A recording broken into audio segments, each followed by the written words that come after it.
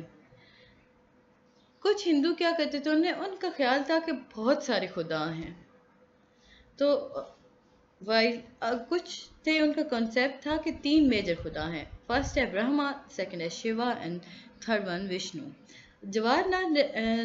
جواہر لال نہرو، انہوں نے ایک دفعہ کہا کہ بہت مشکل ہے ہندوازم کو ڈیفائن کرنا۔ ان کے نزدیک ہندو جو تھے نا، وہ ایک خدا پہ یقین نہیں رکھتے، ان کے مختلف خدا ہیں، بہت سارے نان بلیورز بھی ہیں جو خدا کو مانتے ہی نہیں ہیں۔ تو ہندوازم اس کے جواہر لال نہرو کے نزدیک ایک مذہب نہیں تھا، بلکہ یہ ایک کمپلیکس کمبینیشن آف بلیف تھا، انسٹیٹیوشن تھا، ڈاکٹرائن تھا، بٹ یہ مذہب نہیں تھا۔ آگے ہم بڑھتے ہیں، جلدی سے دیکھ لیتے ہیں کیونکہ آپ کے ٹائم بہت کم ہے، میں بہت لیٹ ہو گئی ویڈیوز بنانے میں۔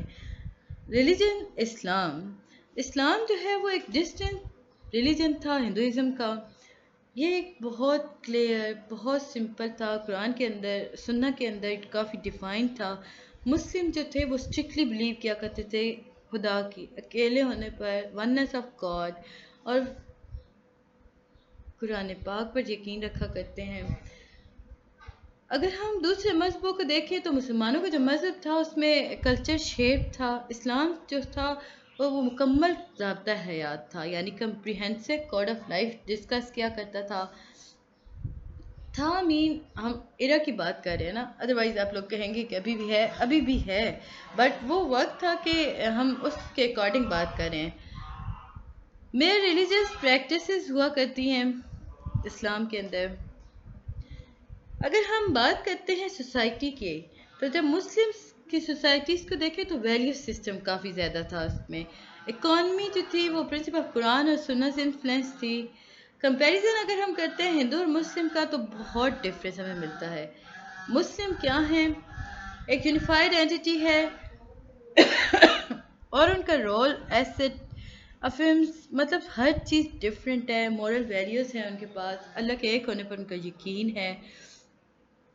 ایک اور یہاں پہ ڈفرینس ہمیں بتایا گیا کہ مسلمان جو ہے وہ یقین رکھتے ہیں فرام برتھ ٹو ڈیتھ کہ وہ مسلمز ہیں، ہندو جو ہیں وہ ڈائیورس ہو جاتے ہیں۔ مسلم کنسیڈر کرتا ہے بچہ پیدا ہوا ہے تو وہ مسلمان ہی پیدا ہوا ہے، آن دا ادر ہینڈ ہندو سمجھتے ہیں کہ جب تک ان کی سیرمنی نہیں ہوتی تب تک وہ بچہ ہندو نہیں ہے، یعنی جب تک اس پر آپ اسے کہہ سکتے ہو پریکٹسز، ہندوازم کی پریکٹسز نہیں ہو رہی ہوتی تب تک میں اگر اسے بہت سمپل کروں تو رسمیں، ہندوؤں کی اپنی رسمیں جب تک اس بچے پر پوری نہیں کی جاتی نا تو اس وقت تک وہ بچہ ہندو نہیں کہلاتا۔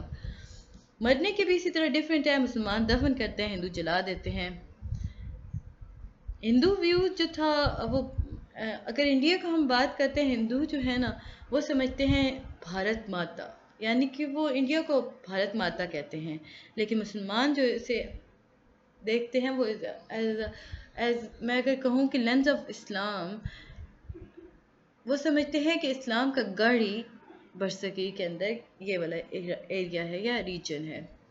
تو یہ تھا جی لیکچر نمبر 6. مجھے امید ہے کہ آپ کو سمجھ آیا ہوگا. ملتے ہیں نیکسٹ ویڈیو میں، تب تک کے لیے اللہ حافظ.